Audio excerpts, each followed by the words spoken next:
इस कार्यक्रम की पुण्यार्चक हैं श्रीमती शिप्रा जैन, तुषार जैन, गुरु भक्त परिवार मेरठ, श्रीमती पूनम जैन, श्री रवीश चंद्र जैन, शुभम, आयुष जैन, सपरिवार टूंडला, जिला फिरोजाबाद, यूपी, श्रीमती नीनू, लोकेंद्र, सिद्धि जैन, मुरार, ग्वालियर, श्रीमती त्रिशला जैन, डॉक्टर मोनिका, डॉक्टर नीरज जैन, निखिल, सेजल, पश्चिम विहार, दिल्ली, श्रीमती संतोष जैन, श्री विशाल चंद्र जैन, श्रीमती पूनम जैन, सीएमए, पंकज जैन, अमित जैन, राशि जैन, उन्नति जैन, सेक्टर 37, नोएडा, पारसमल, इंदिरा देवी, संजय, विनीता, अजय, नीतू बाकलीवाल, सूरत, श्री विनोद चंद जैन, मिलेनियम, श्रीमती नीता जैन, समस्त गुरु भक्त परिवार, फिरोजाबाद। जैनम जयतु शासनम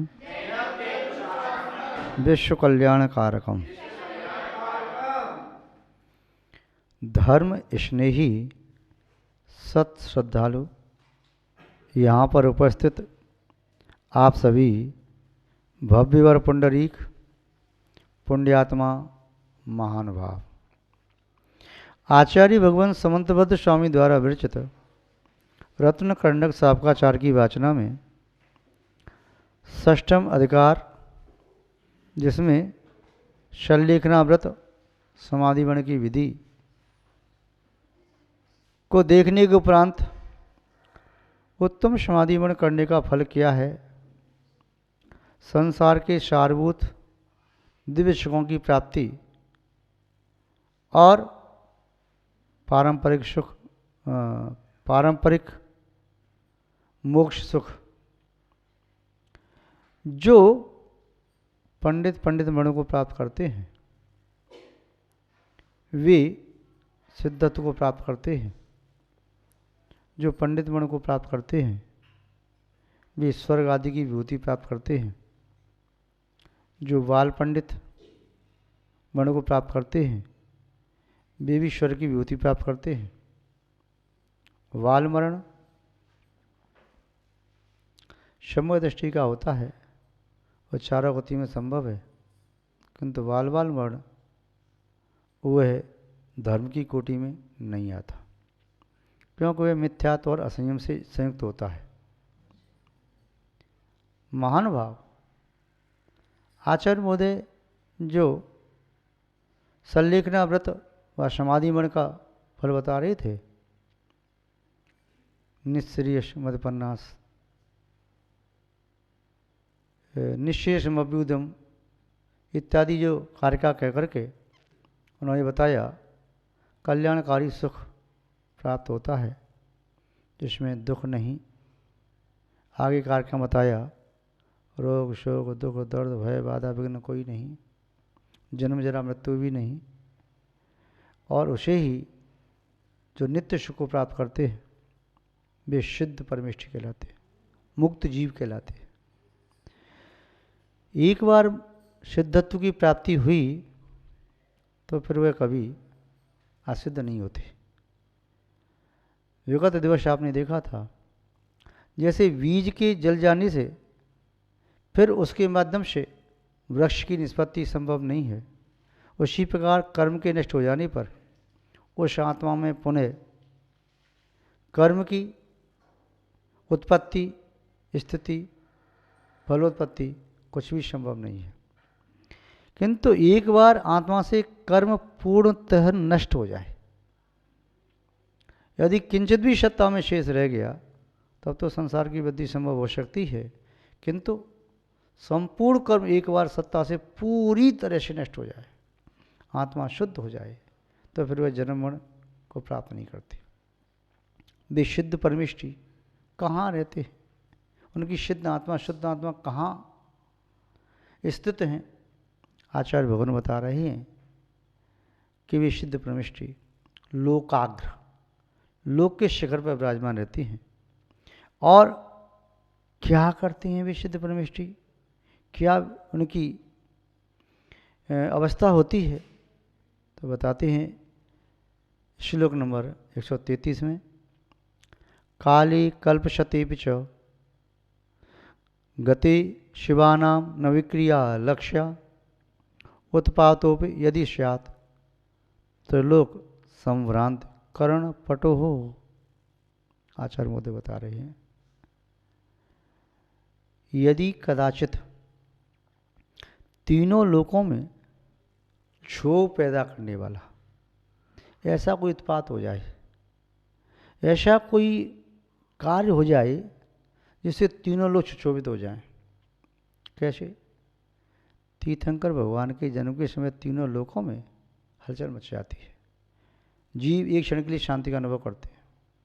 यदि कदाचित कोई उपद्रव रूप ऐसा कार्य हो जाए जिससे तीनों लोग क्षुभित हो जाएं,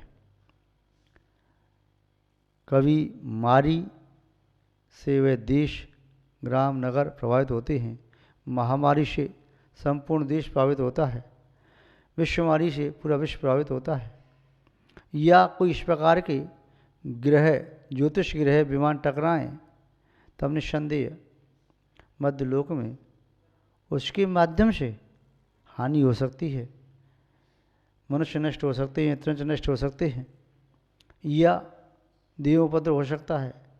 कुछ भी हो जाए, कैसा भी कोई कारण हो जाए जो हो नहीं सकता, कल्पना कर लो वैसा भी हो जाए, तब भी सिद्धत्व को प्राप्त मुक्त जीवों में कुछ भी परिवर्तन नहीं होता, कुछ भी नहीं होता।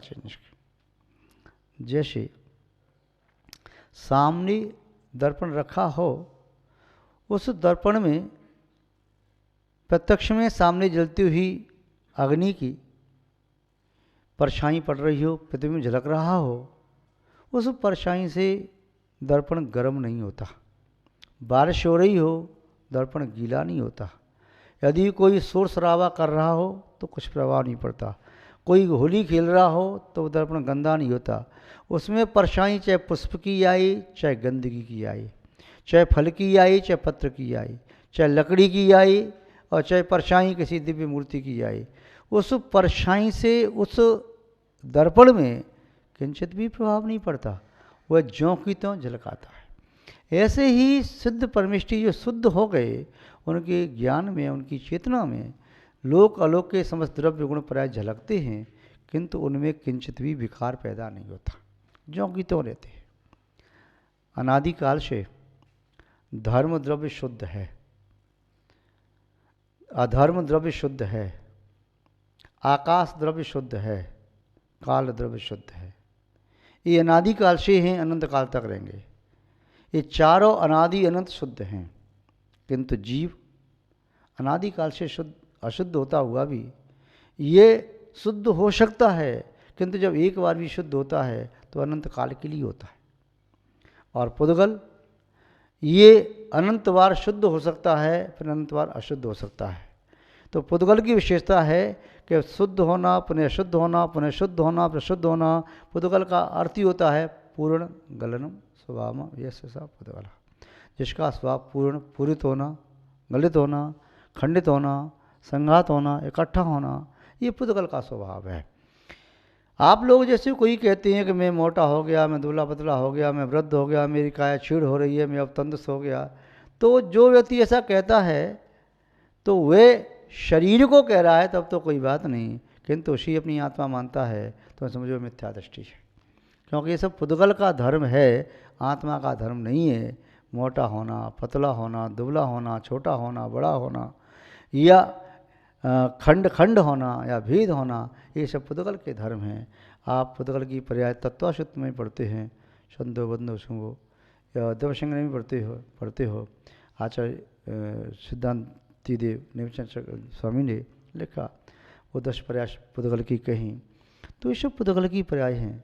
सद्दो बंधो शुंभो थूलो संठान वेतम छाया, उज्जोदात वसैया पुकुल दवस पज्जाया। ये शरीर में घटन वर्णन हो रहा है, ये सब पुद्गल की पर्याय है। आत्मा में तो अनादिकाल से असंख्यात प्रदेश थे, हैं और रहेंगे। किसी भी आत्मा में एक प्रदेश कम नहीं हो सकता, किसी भी आत्मा में प्रदेश घट नहीं सकता और न बढ़ सकता है। आत्मा में प्रदेश ज्यों की त्यों रहेंगे।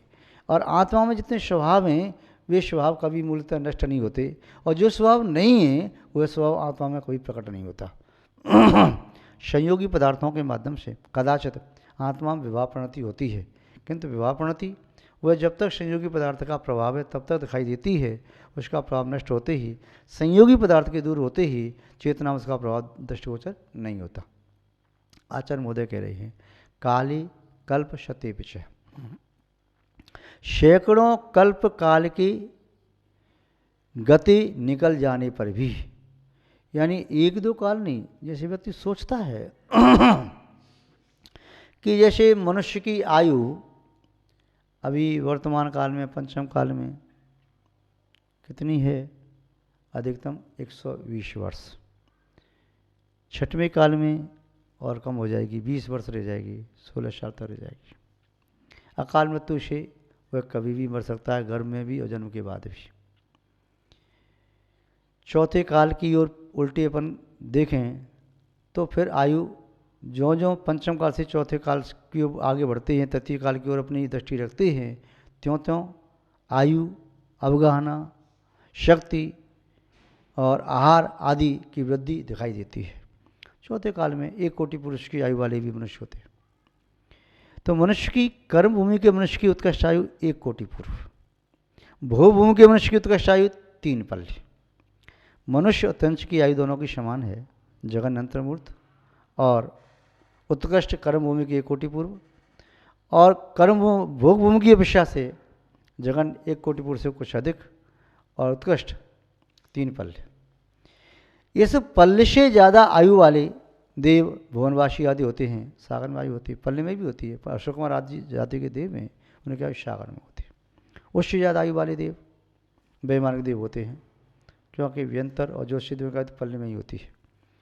नारकियों की आयु भी वैमानिक देवों की तरह से सागरों में होती है। पहले नरक में जगन आयु 10,000 वर्ष से लेकर के और 1 सागर, फिर उसके आगे बढ़ते हुए अंतिम नरक, सप्तम नरक में आयु 33 सागर की होती है। ऐसे ही अंतिम स्वर्ग या विमान कहें सर्वासिद्धि, वहाँ पर आयु उत्कृष्ट और जघन्य 33 सागर की होती है। किंतु 33 सागर भी बहुत बड़ा होता है, बहुत बड़ा होता है, क्योंकि असंख्यात वर्ष भी बहुत होते हैं। असंख्यात वर्षों का पल्ले, फिर पल्ले व्यवहार पल्ले में उद्धार पल्ले असंख्यात गुणा, उसे असंख्यात गुणा अद्धा पल्ले, उसे असंख्यात गुणा फिर सागर, तो वो सागर कितनी आयु, ऐसा लगता है जैसे कोई कल्पना की हो। किंतु असंख्यात में भी बहुत बड़ा असंख्यात, और आपको ज्ञात है कि जैन दर्शन का असंख्यात 42 अंकों की बात शुरू होता है, 18 और 29 अंक के बाद में।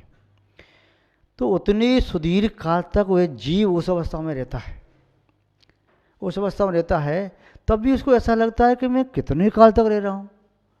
भगवान राजनाथ स्वामी की आयु 84 लाख पूर्व की थी, 83 लाख पूर्व तक उन्होंने राज्य किया, बाद में उन्होंने दीक्षा ली, तपस्या की, केवल ज्ञान को प्राप्त किया, मोक्ष को प्राप्त किया। तो ऐसा लगता था कितना 83 लाख पूर्व, इतनी लंबी चौड़ी आयु, तो ऐसा लगता था कि युगाओं के युग निकलते चले जा रहे हैं, कितने हजारों हजार वर्ष निकल रहे हैं।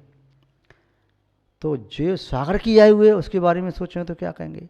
अब इस प्रकार की आयु को भोग करके उतने काल तक तीव्र पुण्य का फल भोग करके, शास्त्र पुण्य का फल भोग करके, अब संसार के समस्त उत्कृष्ट पदार्थों को भोग करके उसे विरक्त होकर के यथाजा दिगंबर दीक्षा को लेकर के संसार से भोगों से परम भक्ति के साथ तपस्या करके राग द्वेष को छीण करते और पूर्वबद्ध कर्मों को उदय में ला करके, उदीड़ा में ला कर उसकी निर्जरा करते और पाप पतियों को अपनी तपस्या से संपूर्ण करके पुण्य बदलते। अब आगे कर्मों का बंधन नहीं हो रहा है और पीछे हुए बंधे हुए कर्मों की निजरा होती चली जा रही है, तब जीव वह कर्मों से छूट जाता है।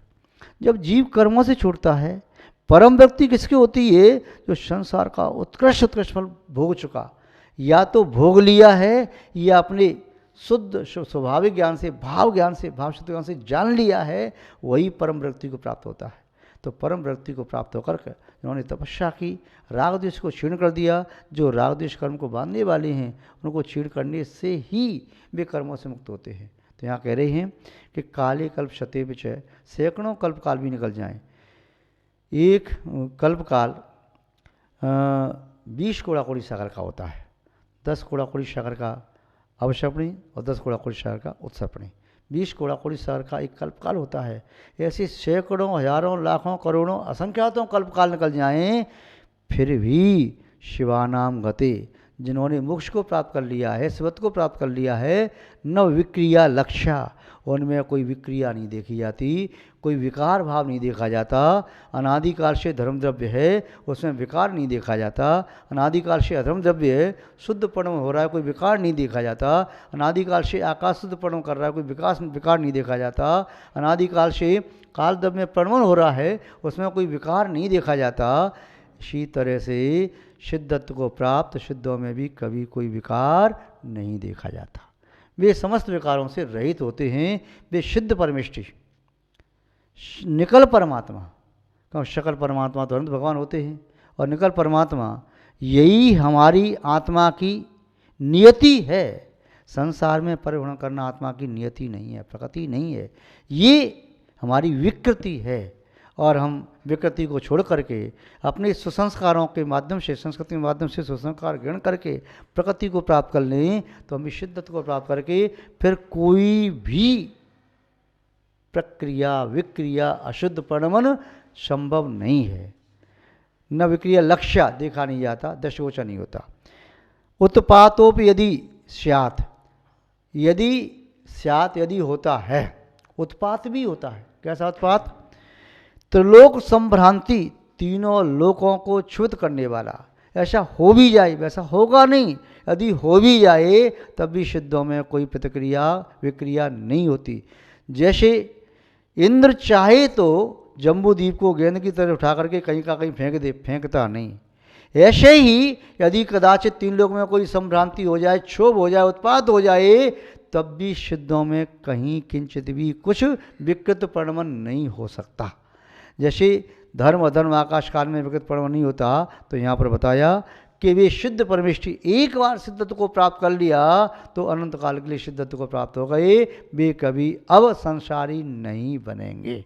तो महानुभाव आप और हम उस संलेखनावत की भावना भाते हुए इसका निर्दोष पालन करें, अंत में उत्तम समाधि मन को प्राप्त करें, परम विशुद्ध परिणामों के साथ अपने पार्थिव शरीर का परित्याग करें। इसको जैसे जीर्ण वस्त्र की तरह से छोड़ दें और आत्मा में राग द्वेष को मंद करते हुए उन परम शुद्ध का ध्यान लगाते हुए इस पार्थिव शरीर का परित्याग करें, उत्तम समाधि को प्राप्त करें। ऐसी हम आपके प्रति मंगल भावना भाते हैं और इन्हीं मंगल भावनाओं के साथ अपनी शब्द श्रृंखला को विराम देते हैं। जय बोलिए श्री शांतनाथ भगवान की, परम पूज्य आचार्य गुरुदेव श्री विद्यानंद महाराज की, अहिंसा में विश्व धर्म की। इस कार्यक्रम के पुण्यार्जक थे श्रीमती शिप्रा जैन, तुषार जैन, गुरु भक्त परिवार मेरठ, श्रीमती पूनम जैन, श्री रवीश चंद्र जैन, शुभम, आयुष जैन, सपरिवार टूंडला, जिला फिरोजाबाद, यूपी, श्रीमती नीनू, लोकेंद्र, सिद्धि जैन, मुरार, ग्वालियर, श्रीमती त्रिशला जैन, डॉक्टर मोनिका, डॉक्टर नीरज जैन, निखिल, सेजल, पश्चिम विहार, दिल्ली, श्रीमती संतोष जैन, श्री विशाल चंद्र जैन, श्रीमती पूनम जैन, CMA, पंकज जैन, अमित जैन, राशि जैन, उन्नति जैन, सेक्टर 37, नोएडा, पारसमल, इंदिरा देवी, संजय, विनीता, अजय, नीतू बाकलीवाल, सूरत, श्री विनोद चंद जैन, मिलेनियम, श्रीमती नीता जैन, समस्त गुरु भक्त परिवार, फिरोजाबाद।